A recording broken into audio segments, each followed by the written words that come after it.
Today I'm going to be showing you how to make a speed garage track like IsGwan. IsGwan is a producer based out of Melbourne and he's done an absolutely sick remix of What's a Girl to Do.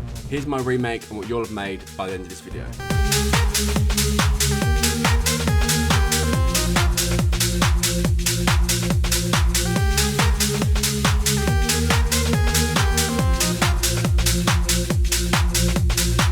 Great, let's firstly start by looking at that respace.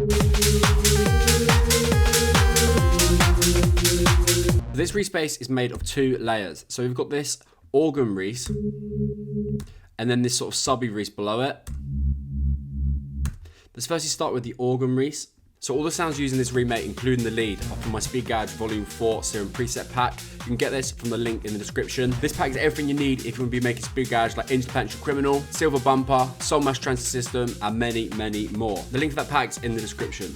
Cool, I'm going to show you now how it's made. So it's a fairly simple concept to make a res, but what he's done differently is add a nice harmonic wavetable. So essentially with a res, the sound comes from the detuning of the oscillators. So you need matching oscillators in A and B. As you can see, you've both got memory organ in both.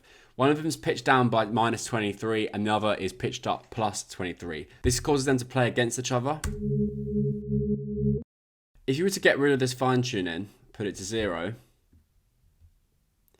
you're going to get a completely different sound.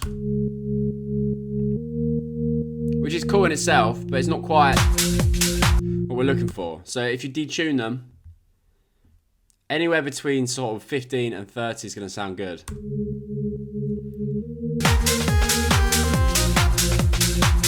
We've then connected the wavetable position to this macro here, and then you can use this to adjust.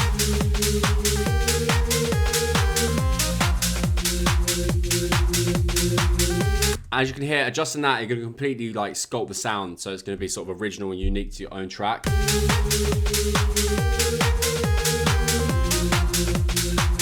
Like he's gone for kind of a darker, but I kind of like it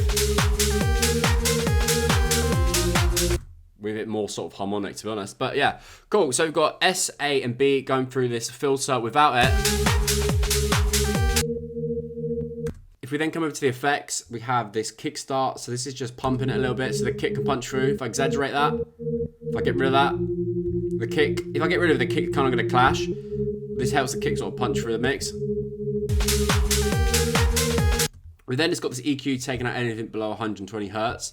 The reason for this is that sort of 120 Hertz is being taken up by this. So this is a sound from that same pack and is another res, the preset's called. If I get rid of this EQ down here,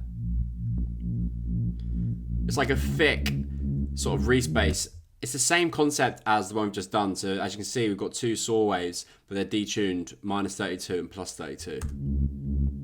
We're just then using this EQ to take away some of that top end that we don't really need because it's being taken up by this.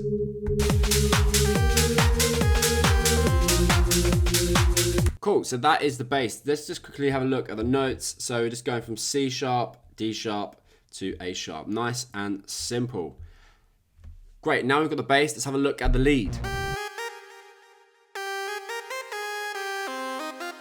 So this is the lead I've remade from What's a Girl to Do. The original track is by Fatima something.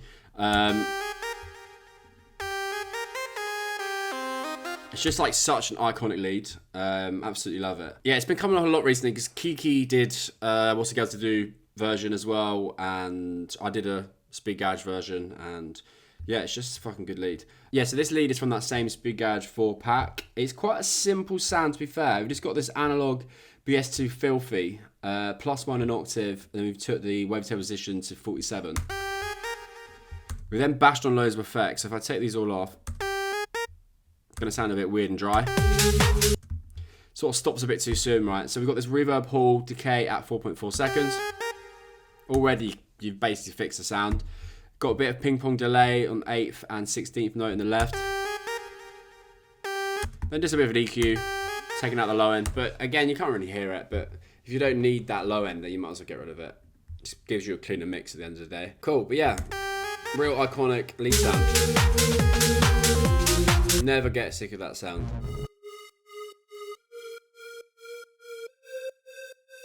Cool, let's just keep on with the synths then. So we've got this pad.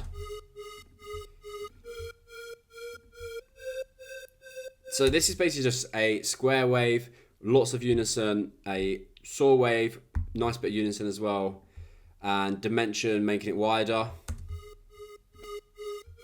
And it's going through this 7 unison, so it's basically being split off again, so like duplicating these waveforms.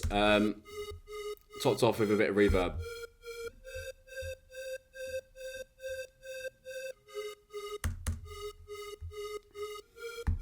I mean, yeah, I just added that in because I felt like there was a little bit of something missing. But yeah, the notes just go G sharp, A sharp, and C. So it's just playing up the octave.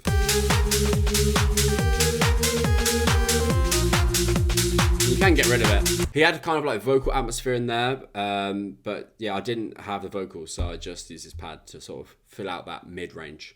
No effects, just this kickstart. Again, side chaining it, pumping it. Without it.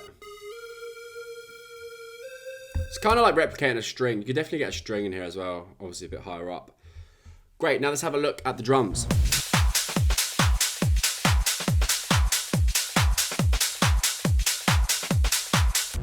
So these drums are really nice. As you can see, I've just put loads of loops together. So I'll just walk you through it. First, we've got this kick.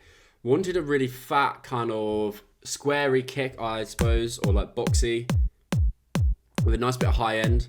That way it's going to sort of punch through like the lead, the basses, the pads, especially as this bass here has a lot of high end. Like if you just had this low end, you'd probably get away with like a softer kick, but then because you've got all this in the high end, you need a kick that can sort of punch through that. But yeah, all these drums are from the Speed Garage Volume 5 drums pack.